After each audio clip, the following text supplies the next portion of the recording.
So let's move to the 12th property, which is Parseval's relation or Parseval's theorem. Okay, Parseval's theorem. So what does it say? Let us consider two signals. So what are they?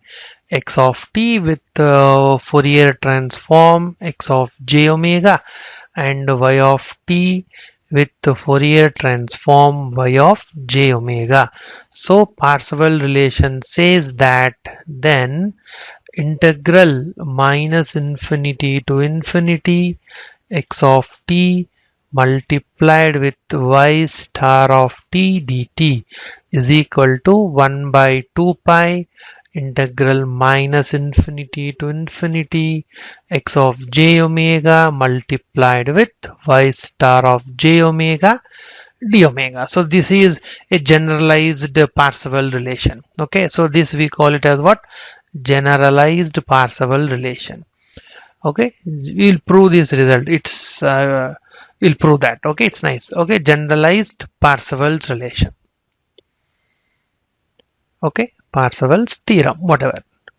Now, what happens if x of t is replaced with y of t? If x of t is equal to y of t, or y of t equal to x of t, what do we get? We get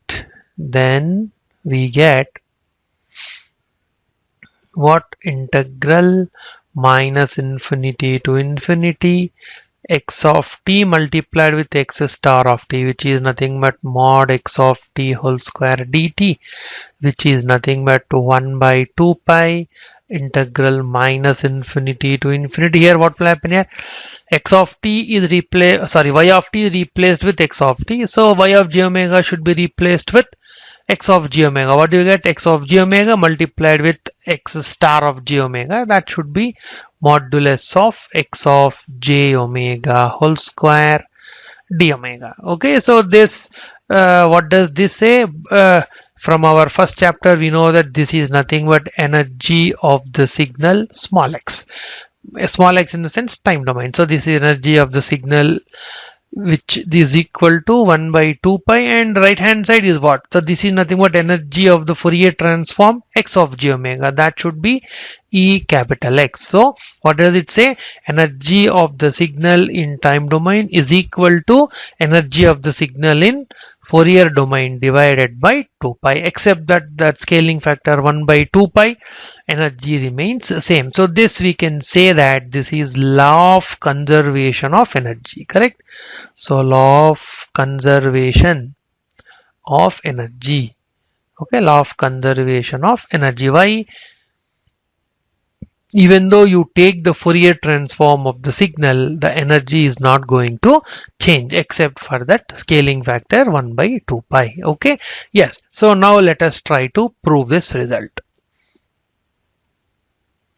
Okay, let us try to prove this. But before we talk about the proof, let us first understand what is correlation, which we have seen that in chapter 2. Okay, for two signals. Okay, so a lot of concepts will come in the proof, so that's why please concentrate on this. Okay, for two signals x of t, they can be complex, so that is also we'll understand, we will take into account. Okay, for two signals x of t and y of t, correlation, correct, we call it as what? Cross correlation function, correct? So cross correlation function is given by cross correlation function is given by what here? You remember phi xy of t is equal to how much? Integral minus, or I will write down in terms of convolution. Okay, is given by what? Phi xy of t equal to x of t convolved with y star of minus t. Y star comes into the picture because we assume the signal can be complex. If the signal is real, y star of minus t is same as y of t. Okay, so this would be equal to how much? Integral minus infinity to infinity x of t plus tau multiplied with y star of tau d tau. We can do this, and this integral we have already proved that in second chapter, so you can refer that notes there. Okay, so that's okay. But what happens in frequency domain? So if you go into frequency domain, phi xy of t will have phi xy of j omega as the Fourier transform. So that should be equal to how much here? Convolution in time domain should become multiplication in frequency domain. So what should we get? We get x of j omega multiplied with y star of t will have y star of minus j omega as a Fourier transform. So y star of minus t will have y star of j omega as the Fourier transform. Okay, so what did we get? We got that the cross correlation function x of t convolved with y star of minus t will have x of j omega multiplied with y star of j omega as the Fourier transform. Okay, right. Now let us see how are these two fellows related using analysis equation. So what is phi xy of j omega? That is nothing but Fourier transform of phi xy of t, and that is given by integral minus infinity to infinity phi xy of t e power minus j omega t dt. Is that okay?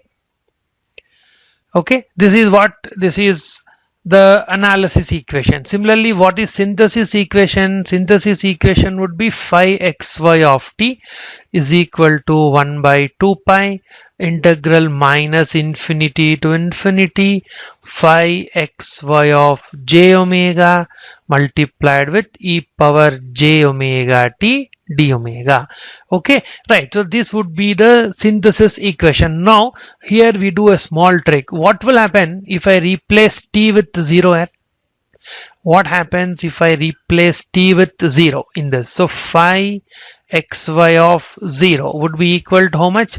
That should be equal to 1 by 2 pi integral minus infinity to infinity phi xy of j omega. T is replaced with 0, so e power 0 would be 1, so you'll get d omega. So small phi xy of 0 would be equal to 1 by 2 pi integral minus infinity to infinity phi xy of j omega. But what is phi xy of j omega? That is x of j omega multiplied with y star of j omega. Okay, so let us write down that.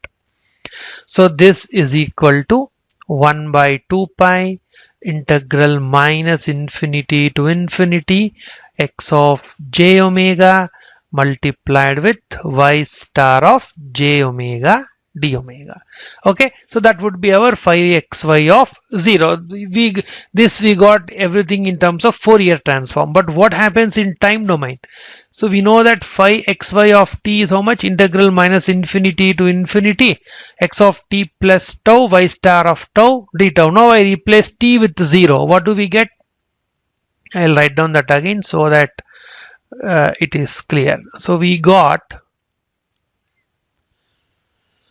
okay, so phi xy of t is equal to integral minus infinity to infinity x of t plus tau multiplied with y star of tau d tau. So this implies phi xy of 0 equal to how much? Integral minus infinity to infinity. T is replaced with 0. You will get x of tau multiplied with y star of tau d tau. Okay, integral minus infinity to infinity x of tau multiplied with y star of tau d tau. Okay, so but tau is a dummy variable, so we can replace that with t. So this is same as integral minus infinity to infinity x of t multiplied with y star of t dt. Okay, so this should be y star of t dt. Okay, now look at these two equations here. This one, this is phi xy of 0, this is also phi xy of 0. So this implies, okay, so this implies what? integral minus infinity to infinity x of t multiplied with y star of t dt would be equal to 1 by 2 pi integral minus infinity to infinity x of j omega multiplied with y star of j omega d omega.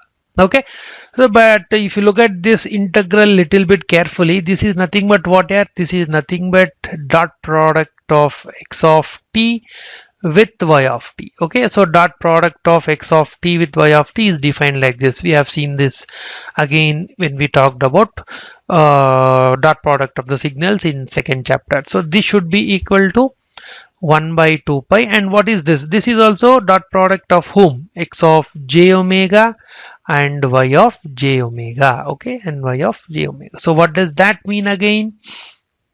That means, so dot product of two signals x of t and y of t is same as dot product of their Fourier transforms divided by 2 pi. Okay, and as usual, if you replace y with x, you will get energy of the signal that we have already seen. Okay.